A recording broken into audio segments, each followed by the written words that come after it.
নাহৰকটীয়াত গোমাংস নিষিদ্ধকৰণ সন্দৰ্ভত লুৰিণজ্যোতি গগৈৰ প্ৰতিক্ৰিয়া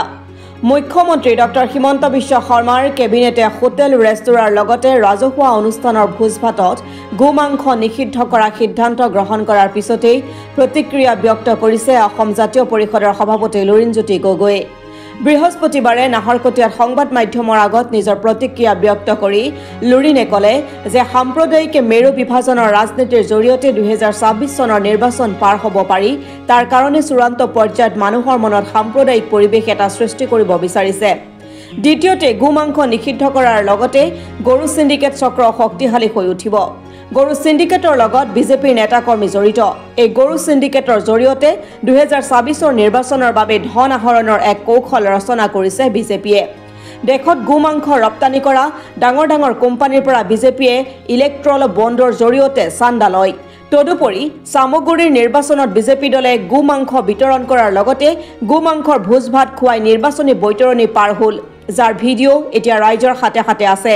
তেওঁলোকে এতিয়া কৈছে এয়া পাপ কাম গতিকে পাপ কৰি বিজেপিয়ে প্ৰায়চিত্ত কৰিব খুজিছে নে সিন্ডিকেট চলাই 2026 নিৰ্বাচনৰ বৈতৰণি পাৰ হ'ব খুজিছে হেয়া এতিয়া লক্ষণীয়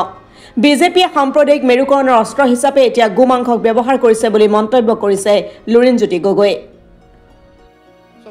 এই গোটেই সিদ্ধান্তটোৰ লগত এটা অন্তৰ্নিহিত লক্ষ্য আছে প্ৰথম সাম্প্ৰদায়িক মেৰু বিভাজনৰ ৰাজনীতিয়ে যাতে 2026 চনৰ নিৰ্বাচন পাৰ হ'ব পাৰি তাৰ কাৰণে একেবাৰে চূড়ান্ত পৰ্যায়ৰ এটা মানুহৰ মাজত সাম্প্ৰদায়িক পৰিৱেশ এটা সৃষ্টি কৰিব খুজিছে দ্বিতীয় কথাটো হ'ল যে এই যে গৰু মাংস নিষিদ্ধ কৰাৰ লগে লগে গৰু সিন্ডিকেট এই সিন্ডিকেটৰ গোটেই প্ৰক্ৰিয়াটো আৰম্ভ হ'ব শক্তিশালী হ'ব আৰু এই সিন্ডিকেটৰ লগত চৰকাৰী যন্ত্ৰ জড়িত বুলি ইতিমধ্যে প্ৰমাণ হৈছে বহু বিজেপিৰ নেতা পালি নেতা গৰু সিন্ডিকেটৰ লগত জড়িত হোৱা আমি দেখিছোঁ আৰু ধৰাও পৰিছে কৰায়ত্ব হৈছে গতিকে এই গোটেই কামটো কৰি গৰু মাংস নিষিদ্ধ কৰি তেওঁলোকে সিন্ডিকেট চলাই 2026 চনৰ নিৰ্বাচনৰ বৈতৰণি পাৰ হ'বৰ কাৰণে প্ৰয়োজনীয় যিটো টকা ধনটো আহৰণ কৰিবৰ কাৰণে এই কাম কৰা বুলি আমি অনুভৱ কৰিছোঁ আৰু ইতিমধ্যে ভাৰতবৰ্ষতো আমি দেখিছোঁ যে বিভিন্ন প্ৰান্তত এনেকুৱা গৰু মাংস ৰপ্তানি কৰা যিবোৰ বিভিন্ন ধৰণৰ কোম্পানী আছে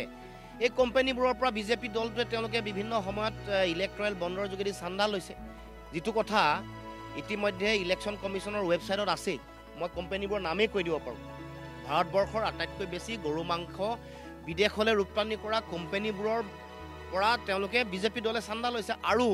এবাৰ সামগুৰিত নিৰ্বাচন জিকিবৰ কাৰণে বিজেপিয়ে গৰু মাংস বিতৰণ কৰিছে গৰু মাংসৰ ভোজ দিছে আৰু চাৰিওফালে বিতৰণ কৰি থকাৰ ভিডিঅ' মানুহৰ হাতে হাতে আছে গতিকে আমাৰ এতিয়া প্ৰশ্ন হ'ল যে তেওঁলোকে এই যে যিটো তেওঁলোকে নিজে কৈ আছে যে আমি এইটো পাপ কাম তাৰমানে পাপ কৰি এতিয়া কি প্ৰায়চিত্ত কৰিব খুজিছে নে সিন্ডিকেটটো তেওঁলোকে চলাব খুজিছে না সিন্ডিকেট চলাই তেওঁলোকে ইয়াৰ পৰা ধন আহৰণ কৰি নিৰ্বাচনৰ তেওঁলোকে বৈতৰণি পাৰ হ'ব খুজিছে গতিকে যিবোৰ মূল মৌলিক কাম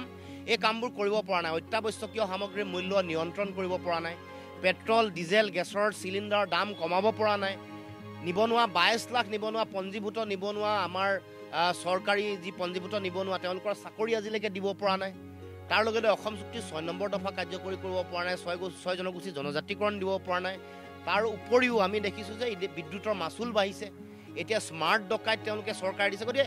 মৌলিক যিবোৰ কথা স্বাস্থ্য সেৱা অত্যন্ত বেয়া অৱস্থা বহু এনেকুৱা প্ৰাথমিক স্বাস্থ্য কেন্দ্ৰ আছে য'ত না তাত ঔষধ পাতি আছে নাৰ্ছ আছে চিকিৎসক আছে মেডিকেল কলেজসমূহতো প্ৰয়োজনীয় যিবোৰ পাব লগা আন্তঃগাঁথনি তেওঁলোকে নাই গতিকে এই মৌলিক কথা বতৰাবোৰত চৰকাৰে নিজৰ যিটো তেওঁলোকে প্ৰতিশ্ৰুতি দিছিল পালন কৰিব পৰা নাই 98% গাঁৱত তেওঁলোকে কৃষিভূমিত পানী যোগান ধৰিব এই কামবোৰ কৰিব নোৱাৰি এতিয়া তেওঁলোকে এটা মেৰুকৰণৰ সাম্প্ৰদায়িকীকৰণৰ ৰাজনীতিৰ অস্ত্ৰ হিচাপে গৰু মাংসক ব্যৱহাৰ কৰিছে নাহৰকটীয়াৰ পৰা আসিফ ইকবালৰ ৰিপৰ্ট অসম টুডে